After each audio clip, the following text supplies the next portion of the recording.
ચડી ગયા છે, એટલા માટે સંતો આપણને સાચા રસ્તે ચડાવવા માટે રાત દિવસ કોઈ અન્ન ક્ષેત્ર ખોલે સાહેબ, કોઈ સંતો સેવા કરે, રાત દિવસ એના માટે ઉજાગરો નહીં પણ જાગરણમાં પરિવર્તન કરવા માટે, જેમનો દેહ પણ ગુમાવવા માટે તૈયાર થઈ જાય એવા સંતોને સાહેબ વંદન કરીએ છીએ.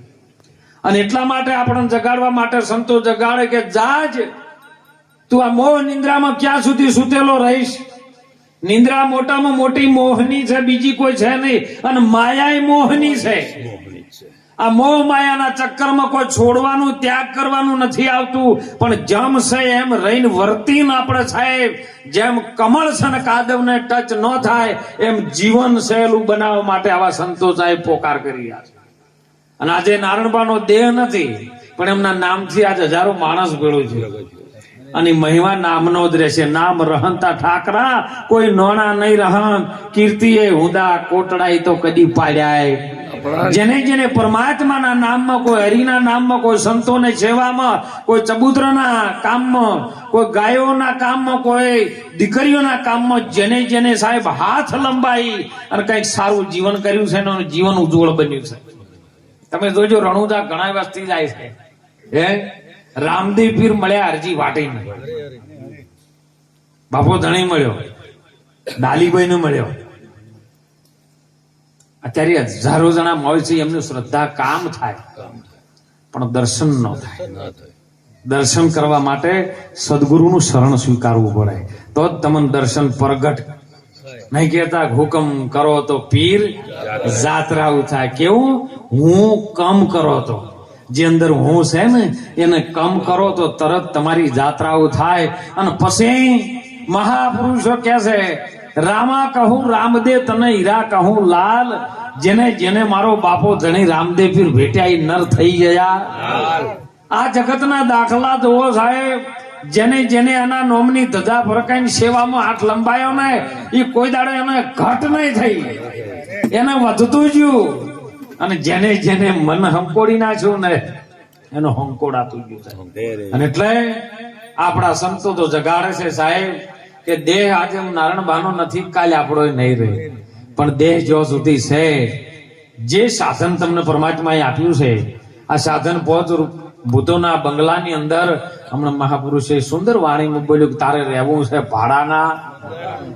આપણને પાક્કી ખબર છે કે ભાડાનું છે બબારો મહારાજ, તો આપણે ધણી થઈને બેસી ગયા છો. એટલે ધણી ન થવા છતાં ભગવાન કૃષ્ણજી ગીતામાં કહે અર્જુન આ દેહનો તું ધણી નથી, આ દેહ તું નથી, આ દેહને ચલાવવા વાળો તું એ કઈક જુદો છે. એને તો ઓળખી લે, આ તો બધું ભાડે મળેલું છે અને ભાડું જયારે પૂરું થઈ રહ્યા ત્યાં ખાલી કરવું પડશે. અને એટલા માટે સંતોએ કીધું કોણ જાણી શકે કાળ ને રે, એ હવારે કાલે કેવું રે થાશે. તારા મોટા મોટા બંગલા ને મોટર ને ગાડી વાડી બધી માજા મૂડી મેલી ને ખાલી હાથે જાવું પડશે. ખાલી હાથ જવાનું છે, કારણ કે એના ઇતિહાસો આપણે ભારતની અંદર સંતોએ પુરાવા મૂક્યા છે સાહેબ કે સિકંદર જેવો સિકંદર જયારે તમામ દેશોને જીતી લીધા, ભારતમાં આવ્યો છે. ભારત કોઈ જેવી તેવી ભૂમિ નથી સાહેબ, તમામ દેશોને દવરાવવા વાળો એ ભારતમાં છે સાહેબ. ભારતની ભૂમિમાં આપણને જન્મ મળ્યો ને એ જ મોટામાં મોટી મહામૂડી છે આપણને. અત્યારે હજારો જણાને ભારતમાં જન્મ લેવો છે પણ ભારતમાં જન્મ મળતો નથી. અને ભારત ભૂમિ ઋષિ મુનિઓની ભૂમિ છે. અને સિકંદર જયારે બધા દેશોને તાબે કરી દીધા, વિશ્વ વિજેતા બન્યો, જેને દરિયામાં ઘર કર્યું સાહેબ. અને 40 ઊંટો ઉપર તો ખજાનાની ચાવીઓ હતી, જે ખજાના લૂંટ્યા હતા ને એના બધા ખજાનાની ચાવીઓ 40 ઊંટો ઉપર લીધી હતી. ભારતની ભૂમિમાં જયારે પગ મૂક્યો ને ત્યારે બા હોમે મળ્યા છે. એક ભારતની નારી શક્તિ હોમે મળી છે સાહેબ. સિકંદર આવે એટલે ખાસા પાસા કહો એટલે બાકી ઓછો સિકંદર છે, મારે દર્શન કરવા છે. સાધુ સંતો તો આવી ગયા કે અમારે ત્યાં આવો, કેમ કે ટોળું હોય એટલે પછી પેલા શું કરે, પણ સંત જુગતી કરીને નીકળી જાય. અને એટલે સાધુ સંતો વેળા થયા ને બાએ તો ભલા કે મારા સિકંદર કેવો છે ને દર્શન કરવા. એટલે પેલા એમના માણસો હતા ને એમ કેવા માંડ્યા કે હોય તો દર્શન કરવા ઉભા છે ને હોય ને તકેલો હોય. અને જયારે સિકંદર આવ્યો ને એટલે સિકંદર ને કીધું છે કે આટલું બધું તમે શા માટે કરો છો? કે બસ આ ભારત એકલો બાકી રહ્યો છે. બધા વિશ્વને મેં તાબે કરી લીધા છે, બધા વિશ્વ સર કરી લીધા છે. હવે આ ભારત જો કદાચ મારો ગુલામ બની જાય ને તો પૂરા વિશ્વનો માલિક હું બની દઉં. ત્યારે બાએ કીધું છે મારું ઉડવાર્યું બની, હવે કશું કરવું નહીં. સંતોએ પણ જુગતી કરીને, બાએ જુગતી કરી, બા કે એક કામ કરશો, આ એક હોય ને દોરો બે આલું છું, મારા ડોહાબા 2 વર્ષ પહેલા સ્વર્ગમાં જતા રહેલા છે, નિર્વાણ થઈ ગયા છે, અને ત્યાં કણે કપડો હોધવા વાળું એનું કોઈ નહીં હોય. માટે હોય ને દોરો, તમે જો કદાચ, તમે તો વિશ્વ વિજેતા બન્યા છો, તમે ધારોય કરી શકો છો, તો આટલી હોય ને દોરો જે દાડો અમી આવે ને એ દાડો અમને એ આપજો ને. એટલે સિકંદરે કીધું કે આ બધું હું દોરો ત્યાં જઈને લઈ જઈ શકું એમ. ત્યારે સંતોએ કીધું છે કે તાણે હવે આટલું લઈ જઈ ના શકતો હોય તો વિશ્વ વિજેતા બની તાર કરવું છે શું? સાહેબ ચોટ લાગી. ચોટ લાગ્યા પછી સાહેબ એને સ્વીકાર કરી લીધું કે હવે ભારત મારે લૂંટવું. આ ભારતની નારી શક્તિની તાકાત અને ભારતના સંતોની તાકાત છે સાહેબ. અને સિકંદર જયારે કબરમાં જઈને ગયો ને, જયારે દેહ છૂટી ગયો, દેહ છૂટ્યા પછી એને કીધું, એનો દેહ છૂટવાની તૈયારી હતી, અને બધાને કીધું કે જો કદાચ મારી નનામી નીકળે ને તો 2 હાથ બહાર ખુલ્લા રાખજો, મારી બાજુમાં જોશીડા બેહારજો, અને વૈદો મોટા મોટા હકીમો બેહારજો.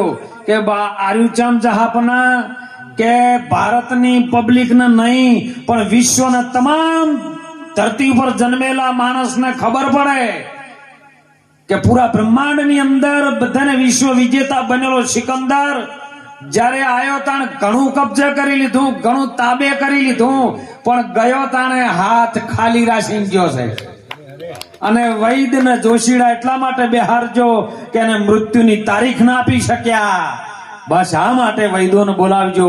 અને વૈદો એમ કે આટલા બધા મહાન વૈદો હોવા છતાં એને બચાવી ના શક્યા, કારણ કે જે શ્વાસ છે ને એ તો પરમાત્મા પરમેશ્વરના હાથમાં છે, આપણા હાથમાં છે નહીં. એ સદગુરુ મહારાજના હાથમાં છે. અને સદગુરુ સમો કોઈ દાતા નથી. સબ જગત હે મંગળહાર, રાજા રૈયત ને બાદશાહ સબ ખરા ગુરુ ને. એ ગુરુ મહારાજ નું ભજન કરવા માટે સંતો રાત દિવસ ભજન એનું કરી રહ્યા છે સાહેબ.